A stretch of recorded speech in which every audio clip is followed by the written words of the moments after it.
Welcome, everyone, to the Apoco-Larry podcast. I am Steve. He is Dr. Van Beek. Hmm. Oh, let's do Reverend Dr. Van Beek. Reverend Dr. Van Beek. Yeah, because that's what I just signed this piece of paper with. I actually went Reverend Van Beek, DTH, Doctor of Theology. Oh, nice. Yeah. Oh, because they're earned. They're earned designations. Yeah. That's right. That's right. And, some people work hard for them. Not anyone we know, but anyway. No, you worked for yours. I'm not sure I worked for mine, but I did. I used to dream that somebody would be working on the same topic and die, and I just found their papers and I could just hand them in. Yeah. He was always needed a death portion to that. Yeah. He was 92% done. Perfect. Yeah. Oh, wouldn't that be glorious? Oh, yeah. When I was doing my master's degree, I read a thesis that just tracked with my thesis all the way to the end. And then the guy said, but that was the old dispensation. And in this dispensation, that doesn't pan out. And I thought, oh, good. Oh, good. Fortunately, mine still works perfectly because of that one line. Nice. Oh, it was crazy stuff. Yeah. We are now in Esther chapter 9. So we're going to finish Esther tonight. Yep. And it's fairly simple. This is the Jewish people being able to defend themselves based on the letters that Xerxes had sent out. Remember, they rode the king's horses, and they were allowed to. The edict was like an extra edict onto his first one. The first one said you could kill all the Jews.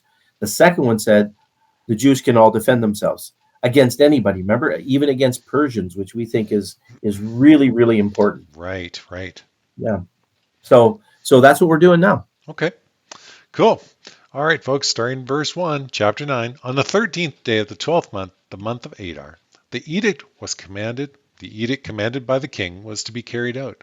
On this day, the enemies of the Jews had hoped to overpower them. But now the tables were turned, and the Jews got the upper hand over those who hated them. The Jews assembled in their cities in all the provinces of King Xerxes to attack those determined to destroy them. No one could stand against them because the people of all other nationalities were afraid of them. And all the nobles of the provinces, the satraps, the governors, and the king's administrators helped the Jews because fear of Mordecai had seized them. Mordecai was prominent in the palace, and his reputation spread throughout the provinces, and he became more and more powerful. Pretty amazing little story, isn't it? It really is. Like the fear of the Jews was on all of these people. Yeah. And I can hardly picture it unless you watch movies about Mossad, and then you're very scared of those people. Yeah, that's right. But it's just so intriguing the way they turn this story around, and that Mordecai is important in the palace. Right. And if you look at Jewish history, remember, after Esther, Zerubbabel is going to lead them back, and then later on Nehemiah is going to lead them back again. And why do the Jews have this place? Because of this stuff with Esther. Oh, right. Makes it all the puzzle pieces fit together all of a sudden, right? Yeah. So if you believe, remember again, the timing of this stuff is terrible. Like, it's really hard to fit the timing.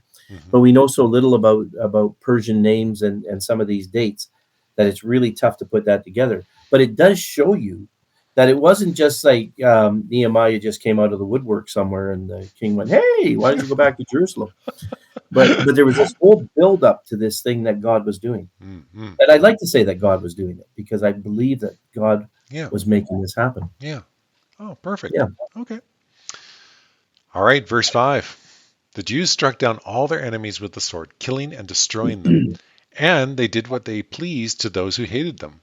In the citadel, don't want to think about what that might be. Yeah, I don't know. They made them watch awful TV shows from the 60s.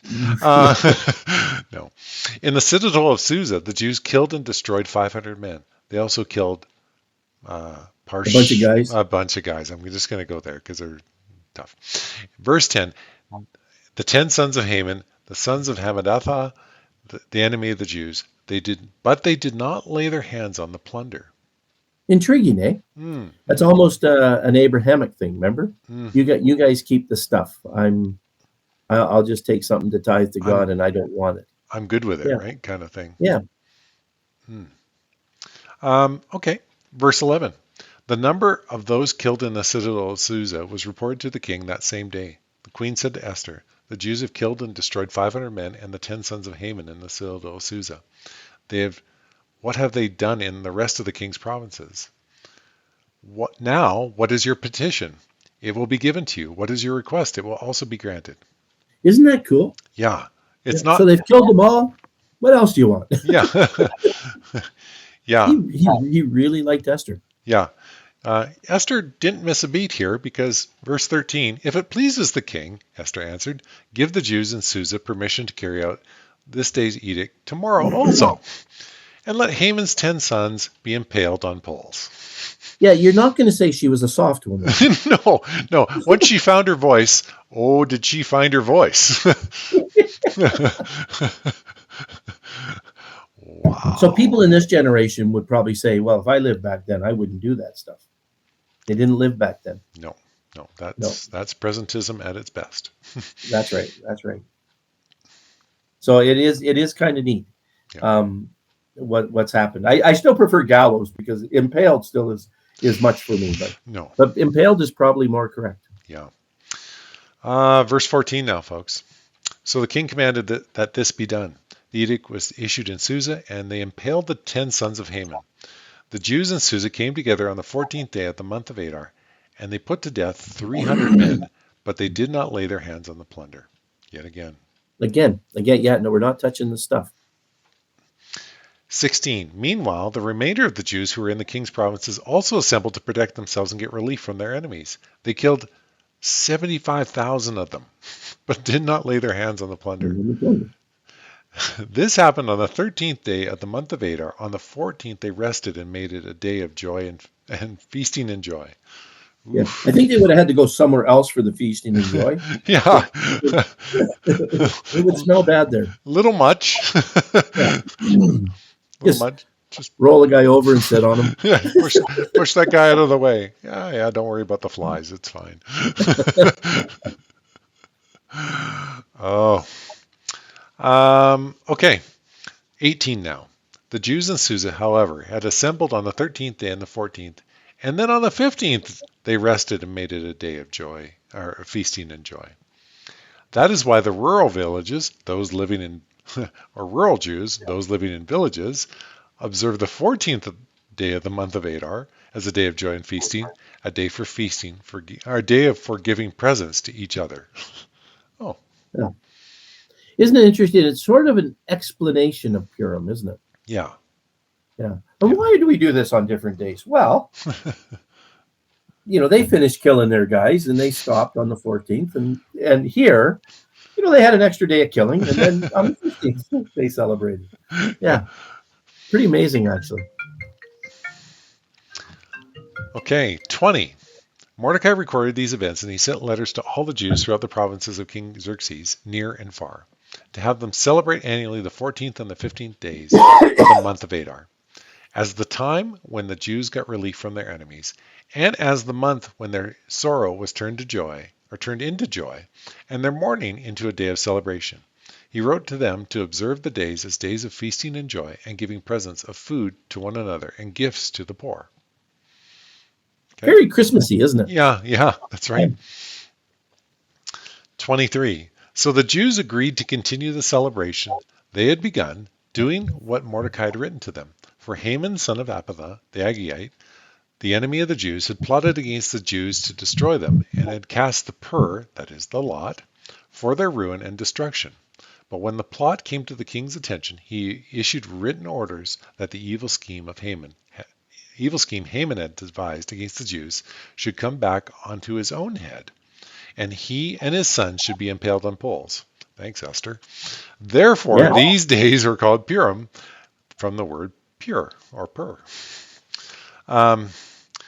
Because of everything written in this letter, and because of what they had seen and what had happened to them, the Jews took it on themselves to establish the custom that they and their descendants and all who joined them should without fail observe these 2 days every year in the way prescribed and at the time appointed.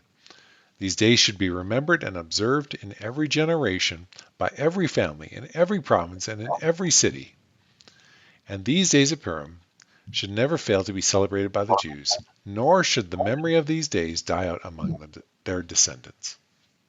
Yeah, and that's the celebration that's gone on, right? Jesus even, I think, was part of Purim. And I was going to look that up and I forgot, but we talked about that one other time when we were talking about some of the things that Jesus did. Yep. Yeah. Now 29. So Queen Esther, daughter of Abihail, anyway, go with it.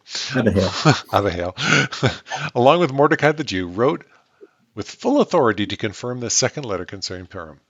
And Mordecai sent letters to all the Jews in the 127 provinces of Xerxes' kingdom, words of goodwill and assurance to establish these days of Purim at their designated times, as Mordecai the Jew and Queen Esther had decreed them, and as they had established for themselves and their descendants in regard to their times of fasting and lamentation. Esther's decree confirmed these regulations about Purim as it was written down in the records. Yeah, and many people think that is why Esther was kept in Scripture, because it is a development of why they had this celebration of Purim. Remember we said earlier on, nobody wants to give up a really good celebration, and so and the issue with Esther was always that God is not mentioned in Esther, and some of the people had problems with that in the canonization of it, but it just had such a strong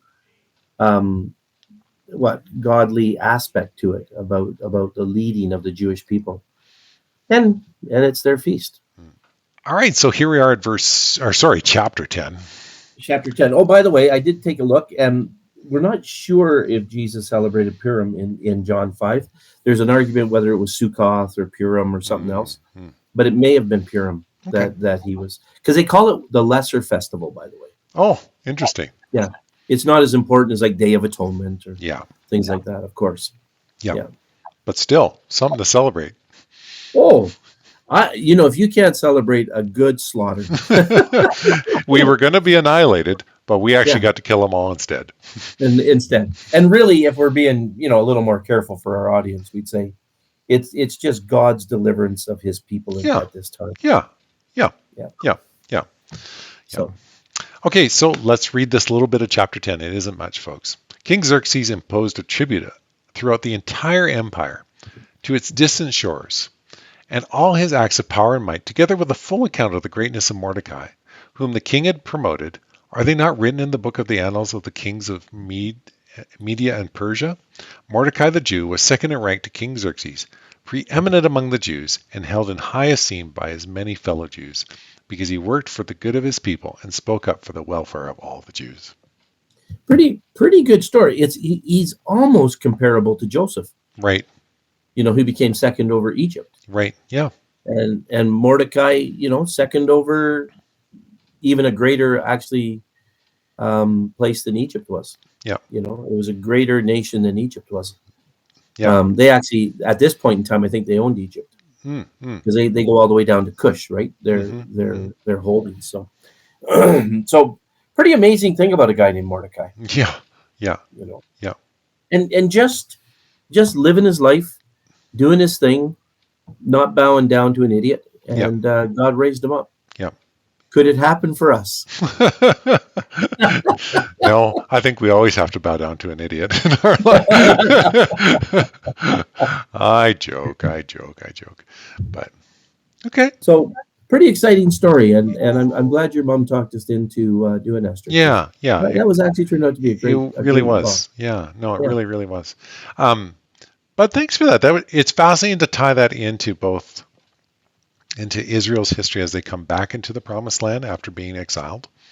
Tied a little bit back to Christ, and possibly he celebrated that in John 5, like you said, and just how we see that God is faithfully working among his people throughout the whole time.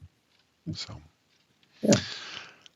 as always, we appreciate Larry's wisdom, folks, and as always, in addition to that, we're thankful that you listen to us. if you didn't listen, we probably would stop eventually doing this. But for a long time, we'd hang on. We'd soldier on. But we're thankful that you encourage us by your listening. We do see those stats, and they are encouraging to us. But we'll be back next week. I have no idea what we're doing, but somebody does. It's not Larry and I. we may have to finish our minor prophets. We did drop away from them for a while. That's true. We might have to come back to our minor prophets. Good idea. And then we better get back to the New Testament. Yeah, that's right. But until then, folks, I was Steve. He was Larry. This was the Apoco.